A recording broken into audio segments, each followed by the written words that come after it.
This video will look at certain problems of list, how you can use list in real life and what are the basic methods we can use. So we'll go over problem. So first problem, given a list of string, return the count of the number of strings where the string length is 2 or more and the first and last characters of the string are the same. So like this is our sample case.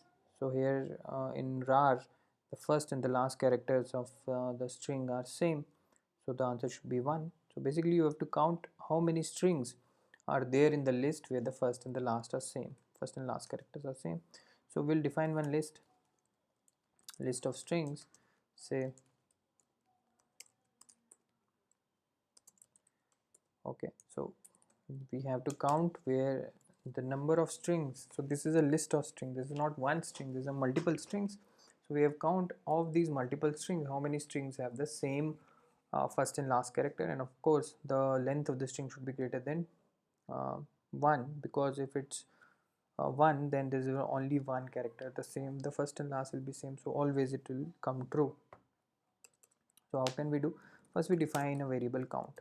This is very important in programming, a very common concept. To count anything we can define a counter 0. So you can say for word in or for string in list string, if length of string greater than 1, right, length should be greater than 1, and string first character, how can I get, right, and last character, very simple, we saw this in indexing, then I will do count is equal to count plus 1. So I am increasing the counter whenever this condition is being met. Very simple, right? And I print the count in the end. Let's see if it works, right? The answer is 1 because this is same. Let's see, answer is 2 or not. Yes, the answer is 2. So very simple, we just put a condition and we defined a counter and we counted it whenever that condition was true. Now let's move to the next problem. Given a list of numbers, return a list where the adjacent equal to same numbers, that means similar numbers or same numbers, same elements have been reduced to a single element. Say the list is 1 comma 2 comma 2 comma 3, it returns 1 comma 2 comma 3. So 2 and 2 were same, so only 1 remains. You may create or modify the list. Okay, so I'll just delete it. So basically if the list is like this, it should return. Okay, so I define sample list. So this is a list of number, it's not one number, this is a list of number, multiple. Okay, also the final list I'll say it's an empty list. This is also very common practice to define an empty list or empty variable whenever you want to add something to that variable. So I will do for element el, I can say, in sample list. So remember this el or word, this you can write anything. So I can say if el is not equal to final list minus 1, then final list dot append el. So you understood what this condition means. It means so what I'm doing is taking each element from here and appending it here, right? I'm taking this number and appending. So when after I'm appending, I'm moving to the next. So I'm the last number will be the one which I have appended last, right? And then if I compare it with the next number in this list, they are same, automatically I don't want to add that number because I have to remove the adjacent similar numbers, right? So this will work, only just one condition I have to add. Length is 0 if the length of the final list is 0, because the first time I'm adding, then there is nothing to compare, then that should also work. So I can say something like this: if the length is 0, then append, or if the element is not equal to the last element of the final list, then append, right? Will this work? Let's try out. Okay, I got the list. Let's check with other sort of data points. So it should print 1 2 3.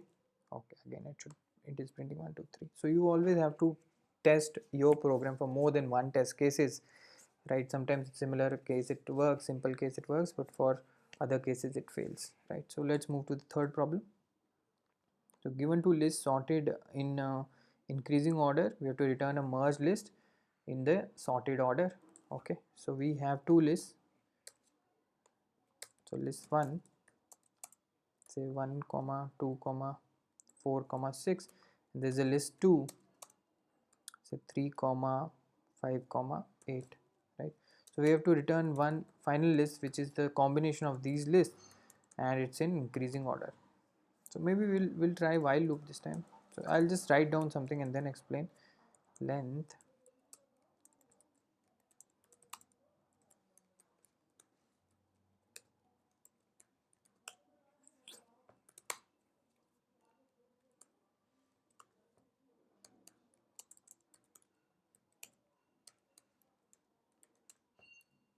So what I am doing is I am comparing the last or the first element of each list with the first element of the other list, and that element, if it's there, then I am appending whatever is the lower element, the lesser element, basically I am appending that, right? Else, so I am saying if the first element of list 1 is greater than 2, then append the lower element, the lesser element, else append the other element, right? Or when I append, I'll also do a pop.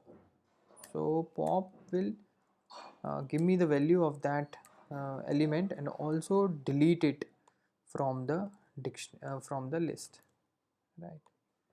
So like this, and then if the all the elements are done, then I will just say list 3 dot extend list 1, and similar list 2, and then print list 3. Let's see if it works or not. Okay, it's working. So what I'm doing is I'm comparing 1 with 3. Now 1 is smaller, then smaller gets into this list, and 1 gets popped from this list, then this list becomes 2 4 6, and then I compare 2 with 3. 2 is smaller, 2 gets into list 3, and then I pop 2 from this list, so the list 1 then just becomes 4 and 6, and then 4 and 6 I compare, 4 and 3 I compare, and then 3 is smaller, then 3 goes here, and then we are left with 5 and 8, and then so on. So one list will end, and then I will add the remaining of that list to the list 3, or if the other list end, then I will add that. Okay, so this will just can check more, like, so here the list 1 will add very soon because I'm deleting one number, so 1 will go and 2 will go and 4 will go, 3 will go and 4 and 5 and then 6, and then this list will be empty, then this while loop will fail, and then I will just extend it and similarly extend this. So yeah, these are three problems which will give you some more depth into how you can use lists. Okay.